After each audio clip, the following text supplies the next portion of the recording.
Hi, I'm Katie from the Littlest Thistle, and I'm going to take you on a wee tour today of where I create.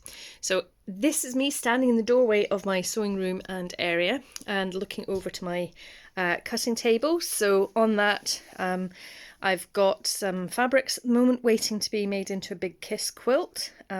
Also got some packing slips because that's where I do all the packing for the shop as well.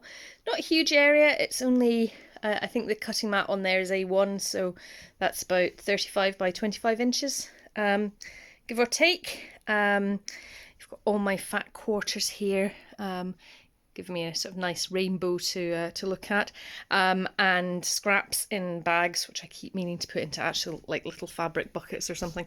Never quite get around to that. A whole load of ribbons and hardware, stuff to go with my press. My Kona colour card, all chopped up and on Velcro so I can hoik things off whenever I need to.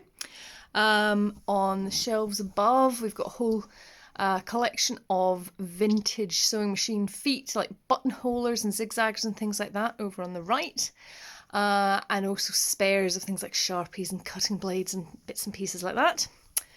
I have a to-do list over here, which I update roughly once every Preston Guild, but I actually did that just about a month ago, so it is relatively up to date at the moment. I have this little bunch of orphan blocks here, which I stick on the wall, so anything that doesn't quite fit in with the project that I'm working on or is left over gets stuck on the wall there. These have been here for quite a while, still haven't worked out what I'm going to do with them. Here's my reminder to turn my iron off. So a few years ago when I started out quilting, I was forgetting to turn my iron off quite often, so I made myself this to remind me.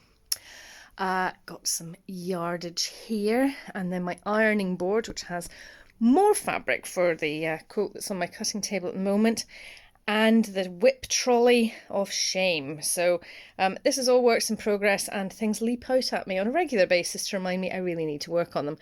The pouch on top is actually finished, though I do occasionally manage to do that. On top of the yardage, I've got all my backing and binding fabrics. It's a bit precarious, but we just don't nudge that unit. Got some mini quotes over here. People have given me in swaps. Bit more planning stuff that I never quite remember to update. My door of zips, always handy when I come to make bags. And then here is Big Brother, my sewing machine.